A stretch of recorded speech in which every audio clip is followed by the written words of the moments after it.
ये 5th second है, ये 6th सेकेंड है।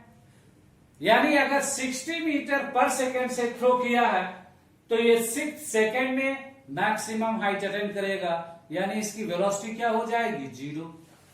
तो ये अपवर्ड जर्नी के समय की बात है जब पार्टिकल ऊपर जा रहा था। अब यहां के बाद ये नीचे आना शुरू करेगा,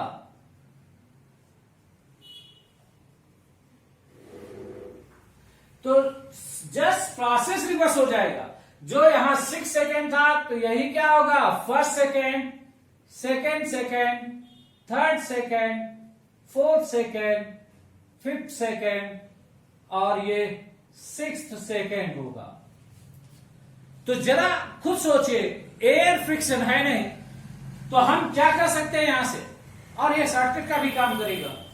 जितना पार्टिकल 6 सेकेंड में ऊपर जाते समय जर्नी ट्रेवल किया, उतना ही रिटर्न आते समय फर्स्ट सेकेंड में डिस्टेंस ट्रेवल करेगा। तो आप कह सकते हो distance travel in last second of upward journey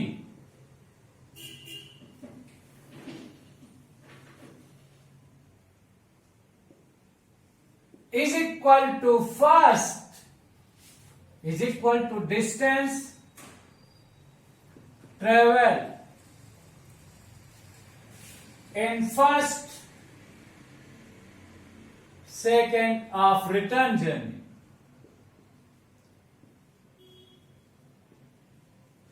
और फर्स्ट सेकेंड में डिस्टेंस ट्रेवल यानी 1 सेकेंड में हाफ जी, और टाइम कितना हो गया, 1 का whole square which is g/2 which is 5 metre. अब जी फॉर्म में भी ऑप्शन देके पूछा गया है, 4.9 मीटर ये भी ऑप्शन देके ऑलरेडी आपको एग्जाम में पूछा जा चुका है, और यहां हमने 5 मीटर लिखा है। तो ये ध्यान में रखें, किसी भी वेलोसिटी से पार्टिकल को थ्रो कर दो, अपवर्ड यानी लास्ट सेकेंड में डिस्टेंस ट्रेवल केवल g/2 और 4.9 मीटर और 5 मीटर ही होगा, न उससे कम न उससे ज्यादा। अब कई केस यहां से बनते हैं, केवल यही नहीं कि लास्ट सेकेंड में कितना चला, यही आपको ध्यान देना है। लास्ट सेकेंड में 5 मीटर चलेगा और सेकेंड ऑप्शन यहां करेक्ट है। अब जरा सोचो, मान लो अगर यहां पर u60, ये आपका अदर फॉर्म ऑफ के क्वेश्चन, सपोज u दिया होता 60 मीटर पर सेकेंड, तो ये फर्स्ट सेकेंड, ये सेकेंड सेकेंड, ये थर्ड सेकेंड यही होता। तो यहां से सोचो, जितना 6 सेकेंड में चला उतना ही फर्स्ट सेकेंड में चल रहा, जितना 5th सेकेंड में चला उतना ही सेकेंड सेकेंड में चलेगा, जितना ये 4 सेकेंड में चला उतना ही थर्ड सेकेंड में चलेगा। यानी आप डायरेक्ट टाइम बचा सकते हो, टाइम मैनेजमेंट स्किल है, यानी शॉर्टकट का यूज कर सकते हो। तो इस फिगर के लिए अगर हम कहें तो distance travel in 6 second is equal to, ये अपवर्ड जर्नी का है। अब रिटर्न जर्नी की बात की जाए तो क्या हो जाएगा, फर्स्ट सेकेंड। अब distance travelled in 5th second, तो रिटर्न जर्नी का क्या होगा, second second. Distance travelled in 4th second, ये बराबर होगा 3rd second and so on. तो अगर कोई कहता है कि इस इंटरवल से अगले इंटरवल के बीच डिस्टेंस कितना होगा, तो वो भी आसानी से यहां निकाल सकते हैं, और उसके लिए शॉर्टकट का काम करेगा। लास्ट 1 सेकेंड में डिस्टेंस 1 यानी 5 मीटर है। अब इसी बात को मैं कहूं last 2 second distance travel upward journey में इज इक्वल टू 20 मीटर। पूछो कैसे? तो यहां 2 का होल स्क्वायर कर दिया तो 2 2 जा यानी कटेगा और 10 2 जा कितना हो जाएगा 20 मीटर। अब अगर अपवर्ड जर्नी में लास्ट 3 सेकेंड में कितना ट्रेवल किया ये पूछता है तो 3 3 जा 9 और 5 9 जा 45 मीटर। ये सब आपके लिए समय बचाने का काम करेंगे। लास्ट 1 सेकेंड में 5 मीटर, लास्ट 2 सेकेंड में upward journey 20 metre, last 3 second 45 metre. और नेक्स्ट क्वेश्चन भी इसी पे देखेंगे कैसे ये आपका समय बचाता है।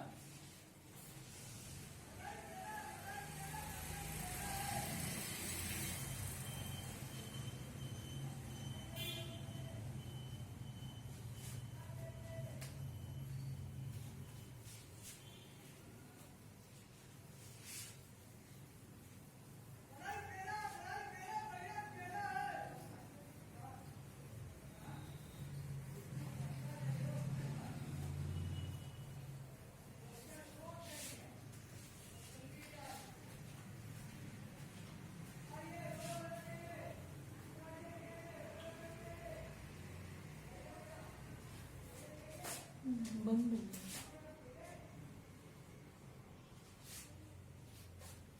रिकॉर्डिंग नहीं चल रही है, टाइमर चल रहा है, रिकॉर्डिंग नहीं चल रही। लेकिन टाइमर चल रहा है, रिकॉर्डिंग नहीं चल रही।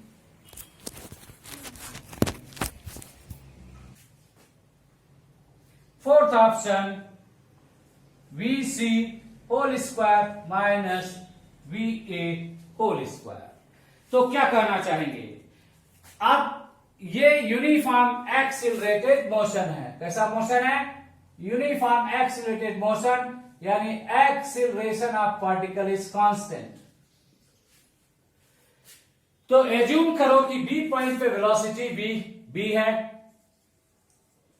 Assuming that velocity at point B is VB. So from equation of motion V square is equal to U square plus 2AS। तो हम कह सकते हैं B whole square will be equal to initially velocity VA है, VA का whole square plus 2A acceleration assume कर लिया A है और डिस्टेंस कितना चला B पॉइंट तक, डिस्टेंस कितना है D है। तो this is the first equation. अब B पे वेलोसिटी VB है और C पॉइंट पे वेलोसिटी VC है। तो फॉर सेकेंड केस, ये फर्स्ट केस है और सेकेंड केस है। आप रिपीट कर सकते हो VC is equal to VB का whole square plus 2A expression वही है और डिस्टेंस भी उतना ही है। तो यहां से केवल 2AD की वैल्यू निकालो। From equation 1 2AD is equal to VB whole square minus VA whole square. आप 2AD की वैल्यू यहां रख सकते हो तो VC whole square is equal to VB whole square plus VB whole square minus VA whole square. That means VB whole square is equal to, VB is equal to under root VA whole square plus VB whole square divided by 2। अब ये जानते हो कि ये important case है, ये ध्यान में रखना। और समय बचाना चाहते हो तो इस रिलेशन को याद रखो, इस पर बेस क्वेश्चन होगा, यानी स्ट्रेट लाइन में 3 पॉइंट होंगे, दोनों किनारे की वेलोसिटी दी गई होगी, बीच में पूछा जाएगा, तो बीच के पॉइंट की वेलोसिटी बराबर v1 का होल स्क्वायर प्लस v2 का होल स्क्वायर डिवाइडेड बाई 2। यहां a और b दो एक्सट्रीम पॉइंट है दिया गया है, तो किसी भी सूरत में ना भूलें और करेक्ट ऑप्शन आपका ये होगा थर्ड। क्या ये बात समझ में आई?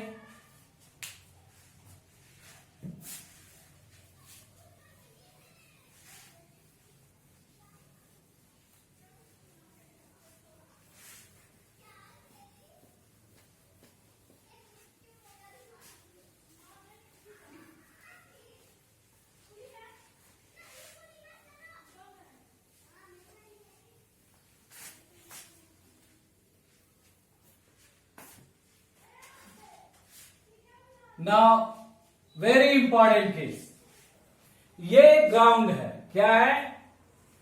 ग्राउंड। और यहां से किसी पार्टिकल को थ्रो किया जाता है। ये पॉइंट ए है और ये पॉइंट बी है और ये मैक्सिमम हाइट है। तो इस मैक्सिमम हाइट में एक पर्टिकुलर पॉइंट है जिसकी हाइट h है,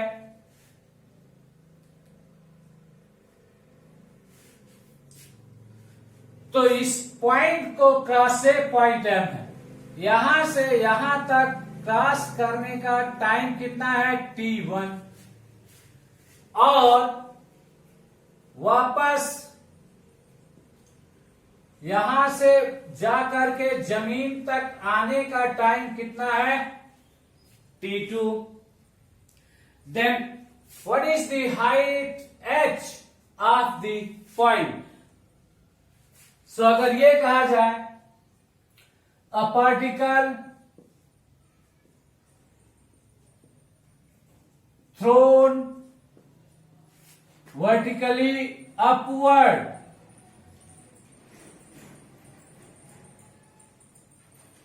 it crosses a point M after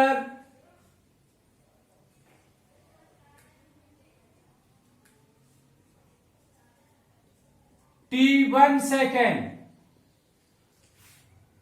Thereafter, it takes t2 second to return to the ground.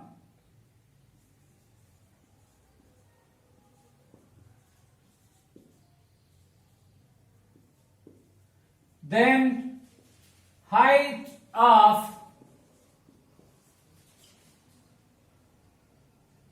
point M from ground is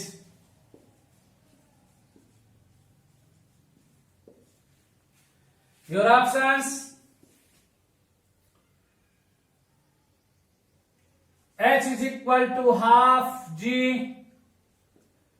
T1 का होल स्क्वायर प्लस T2 का whole square. B H is equal to half G T1 whole square into T2 whole square. Options 3, that is C, half G T2 minus T1 का whole square, और option D that is fourth option H is equal to half G T1 into T2।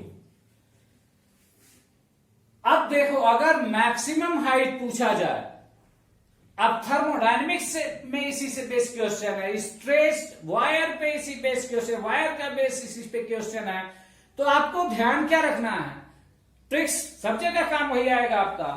आप जानते हो height h that is maximum height,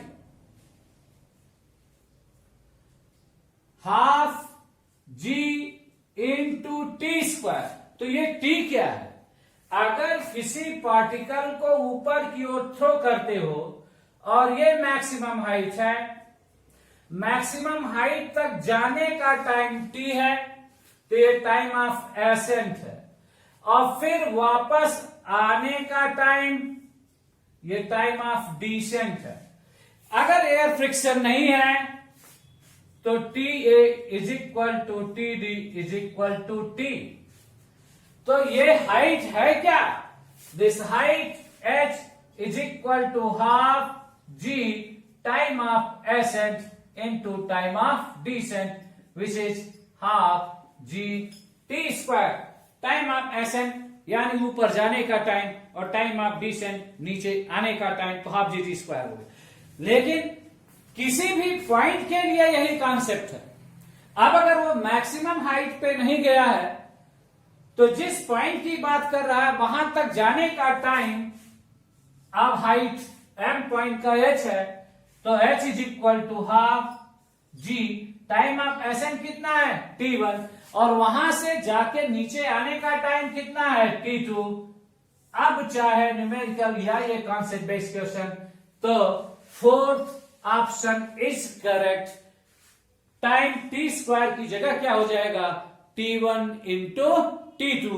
अब इनको stimulate करके देखें, time दिया गया तो हाइट निकाले, हाइट दिया गया तो टाइम, और g की वैल्यू वही रहेगी 9.8 मीटर पर सेकेंड स्क्वायर।